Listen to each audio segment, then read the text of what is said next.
All right, Chiefs fans, we've got a few things we're going to talk about today. We'll look back at the Falcons game. We'll look forward to the Chargers game. And is Mahomes declining? We have that question going all over Twitter. So I want to talk about that in this video. And let's start on that topic. Is Mahomes declining? So you look at the numbers for Mahomes, seems like he's having a hard time throwing the ball downfield, has not been the most productive. He currently has a quarterback rating of 89.9. And so the question is coming up, is Mahomes declining? Is he playing worse than he did in the past? And I want to look at this in a very broad spectrum because this is an issue that is not only affecting Mahomes, it's affecting the entirety of the NFL. So starting back to 2018, when Mahomes came into the league, the average yards per pass attempt were 7.4. Looking at 2024, it's currently 7.0. So it's 4/10 yards per pass less in 2024 than it was in 2018. So to extrapolate on that a little bit more, in 2018, 7.4 yards per attempt. 2019, 7.2. 2020, 7.2. 2021, 7.1 yards per pass attempt in the NFL. And then from 2022 to 2024, we've been sitting at 7.07 yards per pass attempt in the NFL. So you can make an argument that all passers in the NFL have been declining since 2018, since Patrick Mahomes came onto the scene.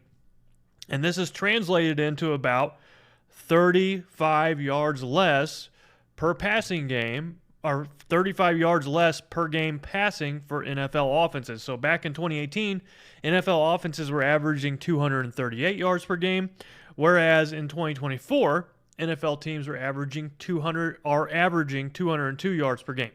So that's a pretty steep drop off.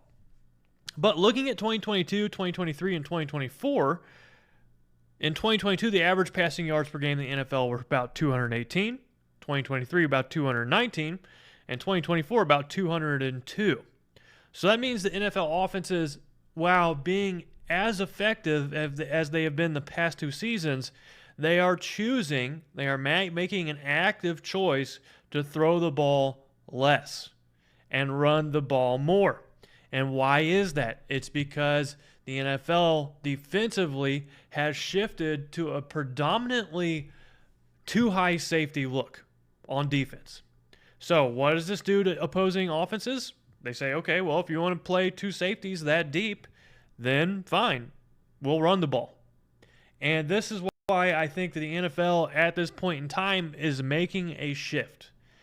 And if you go back through the history of the NFL, there have been cycles and patterns and kind of eras of what group has dominated or what has caused teams to win Super Bowls. So if you go back to the early start of the Super Bowl era up until the 80s, around the time whenever the first Super Bowl was held, there were some rule changes in the NFL that got rid of contact downfield. So it used to be that defensive backs could mean mug wide receivers all day long and good luck trying to catch a pass.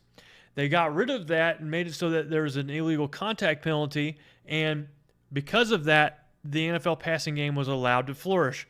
That's whenever you start getting word of these passing quarterbacks like Fran Tarkenton, Lynn Dawson, Bart Starr, Roger Staubach, all these passing quarterbacks who are able to throw the ball downfield and find success for their team.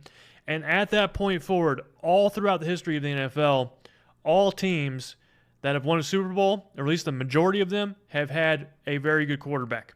So I don't think the changes we're seeing in this era of the NFL will impact the Chiefs' chances of doing well in the postseason, but there's a change of guard. Then from the 80s to about 2000, 1999, 1998, you had to have a good running back. You needed to have a good running game during that era of NFL football if you wanted a chance to win a Super Bowl. So it used to be run the ball, play defense. That's maybe your dad's NFL, as we would call it, from 1980 to 1999. If you had a good run game, you had a good quarterback, you had a good defense, you were very well suited to go make a deep push into the playoffs and perhaps win a Super Bowl. So you see like the John Elway Broncos. They never won a Super Bowl with John Elway at quarterback, even though He was pretty talented in the 80s. They didn't win a Super Bowl until they got Terrell Davis. I feel like that is a perfect microcosm of that era. If you go back and you look at the Cowboys that won the 3 Super Bowls in a row, they had Emmitt Smith and Troy Aikman and a really good defense. So you needed those 3 things to win a Super Bowl in that era. Then moving forward to the era from about 1999 to, I believe, still current, you have the passing era. So that's your Kurt Warner, greatest show on turf, kicked this era off. Your Tom Brady's, your Peyton Manning's, your Drew Brees's. In that era, it didn't really matter how good of a running game you had. It did help if you had a good defense, but if you had a good quarterback, you had a good passing game, you're more than likely going to win the Super Bowl. If you had an elite passing defense, it helped you out a lot. But that was that era. And I think that now, ever since the introduction of Mahomes in the NFL, these teams have changed how they play defense so much that it's sort of giving way to a new era.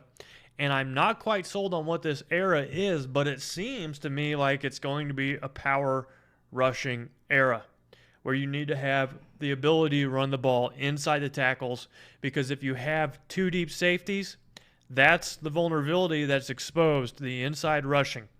And so you need a strong, powerful running back to do this. But I want to reiterate, all throughout the history of the NFL, the teams with the best quarterbacks always had an advantage. So even if the NFL shifts to a power rushing era where it's a lot of running in between the tackles, the Chiefs are still at a significant advantage because they have Patrick Mahomes. So it's always going to be, you're always going to need a good quarterback.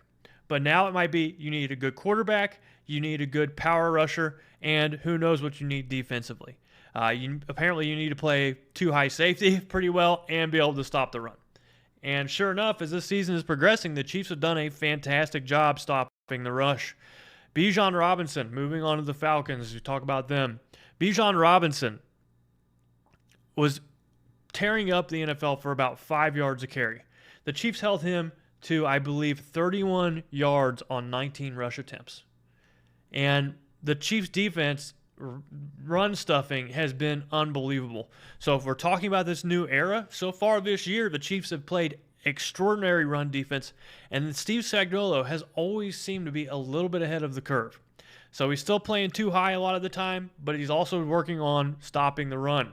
So this is an interesting dynamic the Chiefs are getting on the defensive side of the ball, and I think the unsung hero for the Chiefs so far this year is Mike Pennell.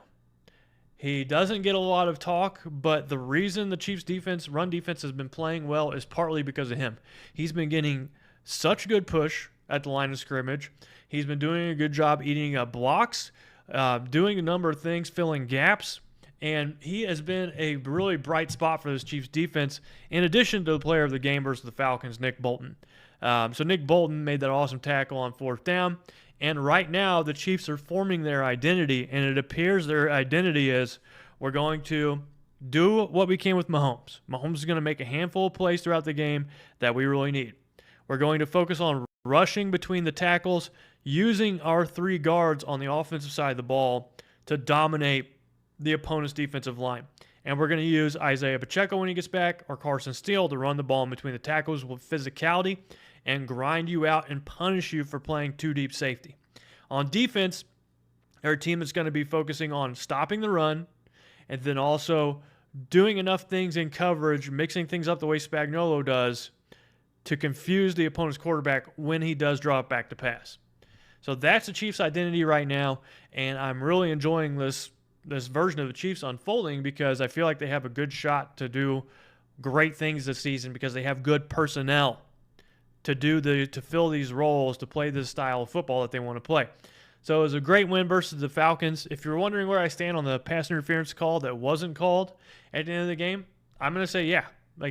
Brian Cook committed a penalty there, and the Falcons should have got the ball on the 1 yard line with the 1st down with about 4 minutes left in the game.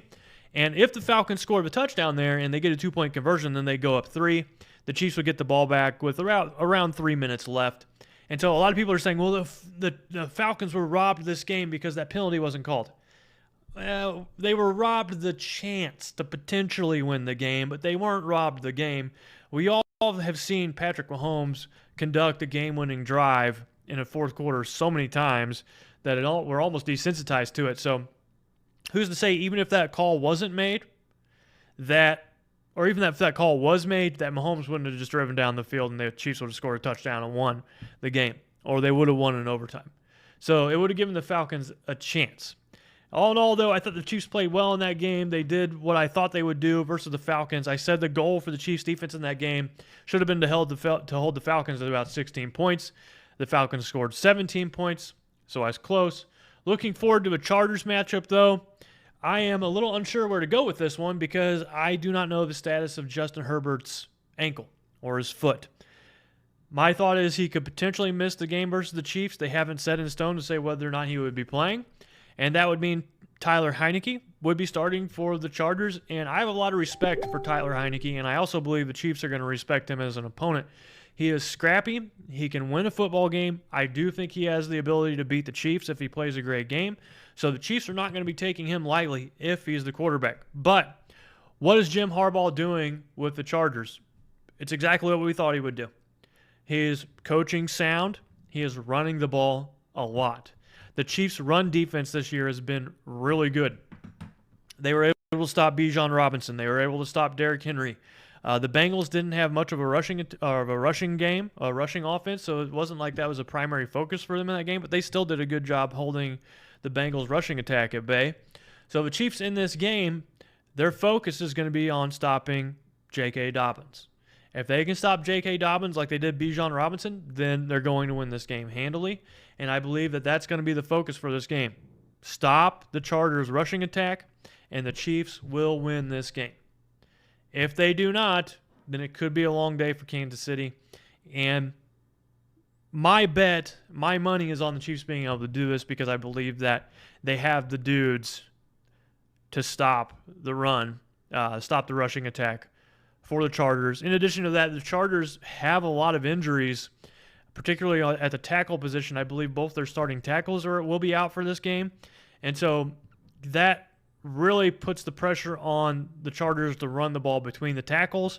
And when you got Chris Jones and Mike Pennell and Nick Bolton in there clogging up the middle, it's just not a good place to be if you're trying to run the ball against the Chiefs. So I think the Chiefs are going to win this game versus the Chargers. I picked the Chiefs to start the season 6-0, so far so good. We'll see if we can keep up the work, knock on wood, and head to 4-0 versus the Chargers. But my score prediction for this game, I think the Chiefs are going to score 21 points, and the Chargers are going to score 13 points. It'll be a defensive game. And in addition to that, when we talk about defensive games, the NFL so far this season has really been scoring fewer points than in seasons prior. So it just goes more proof to show that this is turning into a defensive league, a rushing league. And some of you may hate that. I know some of our dads may like it because it returned them to the glory days or their glory days of NFL football. But I kind of provided my reasoning for why the NFL is moving that way. But now's your turn to let me know in the comments. What do you think of this new era of NFL? Do you think this is just a blip in the radar? Do you think this is a sign of more things to come? Let me know down in the comments. Y'all have been on fire in the comments lately. I've been loving reading what you've been posting. Appreciate all y'all for hopping in there and commenting. And then also I appreciate all of y'all for subscribing and liking the video and doing like you've always done before and supporting RGR Football. I got nothing but love for y'all. This is Gary McKenzie. I'm going to sign out on this video, but let's go Chiefs. Let's go for a good victory on Sunday versus the Chargers. Let's go.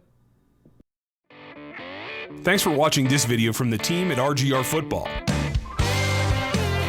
Click these videos to see more and subscribe to RGR Football.